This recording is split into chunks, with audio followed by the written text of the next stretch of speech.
रवि को लगा रात को वह जिस तरीके से राघव से पेश आया, उसी की वजह से उसे ऐसा सपना आया था। रवि के साथ ऐसा कुछ भी पहले नहीं हुआ था। उसे इतना भयानक और लंबा सपना कभी नहीं आया था। रवि ने सुबह खाना खाते वक्त राघव से बात की। रवि बोला, मैंने रात को ज्यादा बोल दिया था। मेरी बात का बुरा तो नहीं माना तूने?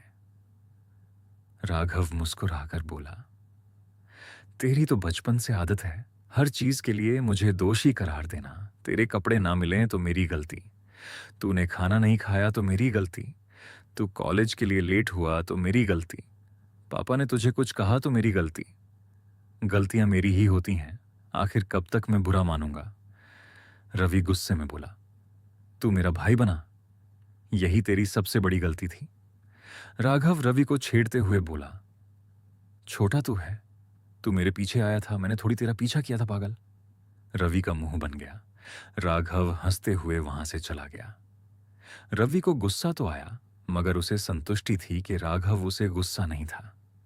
रवि राघव को भाई से ज्यादा अपने माता पिता समझता था। मानो अगर राघव गुस्सा हुआ तो उसे कौन पूछेगा। अगले दिन फिर रवि को वही सपना आया। रवि फिर से डर के उठा और हैरान था। 2 हफ्ते तक रवि को वही सपना बार बार आता रहा। रवि का सिर दर्द शुरू हो गया और उसे उसकी सेहत में फर्क नजर आने लगा। रवि ने राघव और अपने पिता से इस बारे में बात की, मगर राघव और राजेश ने इस बात पर ज्यादा गौर नहीं किया। एक रवि रात को कमरे में सो रहा था और गलती से उसके कमरे का दरवाजा खुला रह गया। एक नौकर ने रवि को रात को भयंकर तरीके से सोता हुआ देखा। रवि का सारा शरीर कांप रहा था और उसका तकिया पसीने से भीगा हुआ था। रवि कुछ फुसफुसा रहा था और उसके हाथ पैर जोर जोर से कांप रहे थे। नौकर ने जल्दी से राघव को सब बताया और राघव भागकर रवि के कमरे में गया और उसे गले लगाकर शांत किया। अगले दिन राघव रवि को डॉक्टर के पास लेकर गया और डॉक्टर ने राघव को बताया कि शायद रवि को स्लीप पैरालिसिस की प्रॉब्लम आ रही थी। डॉक्टर ने रवि को दवाई दी और राघव को समझाया कि वह रवि को किसी भी तरह की स्ट्रेस ना होने दे। रवि ने राघव को बताया कि इस सपने के कारण उसकी तबीयत ज्यादा ही बिगड़ रही थी, मगर राघव ने उसे समझाया कि वह जल्दी ठीक हो जाएगा। कुछ दिन तक रवि ने दवाइयां खाई, मगर दवाइयों का कोई ज्यादा असर ना हुआ। रवि को वह सपना आता रहा और अब शरीर के कांपने के साथ साथ उसे बुखार भी होना शुरू हो गया। राघव को रवि की चिंता होने लगी और उसने अपने पिता से बात की, मगर राजेश को कोई फर्क नहीं पड़ा। राघव ने फिर डॉक्टर से बात की तो इस बार डॉक्टर ने रवि को हॉस्पिटल में एडमिट कर लिया। सारी रात डॉक्टर और राघव रवि के सपने के दौरान उसकी फुस-फुस सुनते रहे। डॉक्टर को रवि की बातें सुनकर समझ आ रहा था कि असल में रवि के साथ दिक्कत क्या थी। डॉक्टर ने राजेश से बात की और उसे पूछा कि रवि ने बचपन में कोई बड़ा सदमा झेला था। राजेश ने डॉक्टर को बताया कि रवि ने अपनी मां को अपने सामने मरते हुए देखा था। राजेश बोला, राघव तब कुछ 10 साल का था और रवि 5 साल का था। मैं और मेरी पत्नी रजनी गाड़ी में घर की तरफ जा रहे थे कि तभी अचानक राघव को प्यास लगी और मैंने गाड़ी एक ढाबे के पास रोकी। जब मैं और राघव ढाबे में गए तो रजनी और रवि गाड़ी में अकेले थे। कुछ गुंडों ने हमारी गाड़ी घेर ली और रवि और रजनी को मारने की कोशिश की।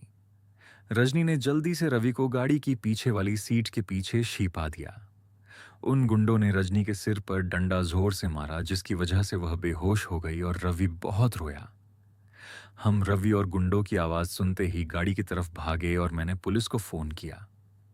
हम रजनी को हॉस्पिटल लाए, मगर वह बच न सकी। मैंने रोते हुए रवि को गोद में लिया हुआ था और उसकी आंखें बंद करके उसे बोल रहा था, सब ठीक हो जाएगा, ताकि रवि डरे ना और सो जाए। रवि सो गया और जब वह उठा तब घर का माहौल बहुत बुरा था। सब लोग रो रहे थे और रवि ने मुझसे पूछा कि क्या हुआ था। मैंने उसे बताया कि उसकी मां मर चुकी थी और वह अपनी मां की तस्वीर के पास बैठा रहा। असल में डॉक्टर साहब तब हमारे कुछ लोगों के साथ पंगे चल रहे थे, जिसके चलते यह सब हुआ।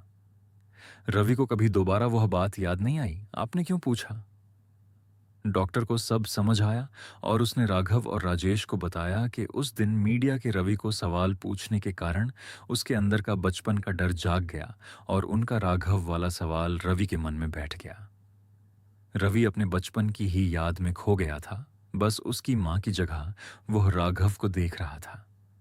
डॉक्टर ने राघव को बताया कि रवि के सपने को हकीकत में लाकर उसे आराम से ठीक किया जा सकता था। राजेश मान गया, मगर राघव इस फैसले से राजी नहीं था। राघव का कहना था कि रवि की हालत पहले से ही नाजुक थी। इस हालत में उसे कोई सदमा या झटका देना ठीक नहीं था। राजेश ने राघव को समझाया कि रवि को इलाज की जरूरत थी। डॉक्टर के मुताबिक सब वैसे ही किया गया। राजेश ने राघव के सिर पर नकली पट्टी बांध दी और उसे हॉस्पिटल रूम में एडमिट होने को कहा। रवि को डॉक्टर ने आधे सपने से उठाया और रवि डरते हुए उठा। उसे सपने की वजह से याद नहीं आ रहा था कि राघव ही उसे कल हॉस्पिटल एडमिट करवाया था।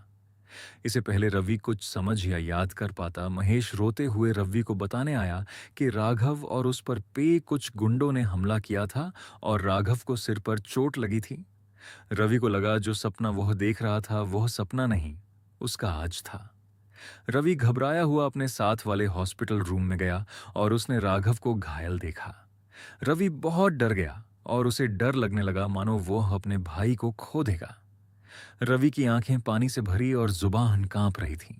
वह बोला, चा चा चाचा जी, मेरे भा भाई को कुछ नहीं होगा ना? महेश रवि के रोते हुए चेहरे को छू कर बोला, डरो मत बेटा, हम हैं ना। रवि रोता हुआ पास वाले बेंच पर अकेला बैठ गया। सपने के मुताबिक राघव जल्दी से हॉस्पिटल बेड से उठा। उसने अपनी पट्टी हटाई और रवि के पास जाकर उसे गोद में लिया। रवि को लगा कि उसे राघव ने नहीं बल्कि उसकी आत्मा ने गोद में लिया था, जो राघव के शरीर से बाहर आ चुकी थी। रवि अपने सपने को अपनी सच्चाई मान रहा था। राघव प्यार से रवि के चेहरे पे उसकी आंखें बंद करके बोला, सब ठीक हो जाएगा रवि। रवि मान चुका था कि उसने राघव को खो दिया था, मगर डॉक्टर के बताए इलाज के उल्ट रवि ने राघव के अंत को अपना अंत मान लिया। जैसे ही राघव ने रवि की आंखें बंद कीं, वह सुकून से सोने के बजाय कांपने लगा।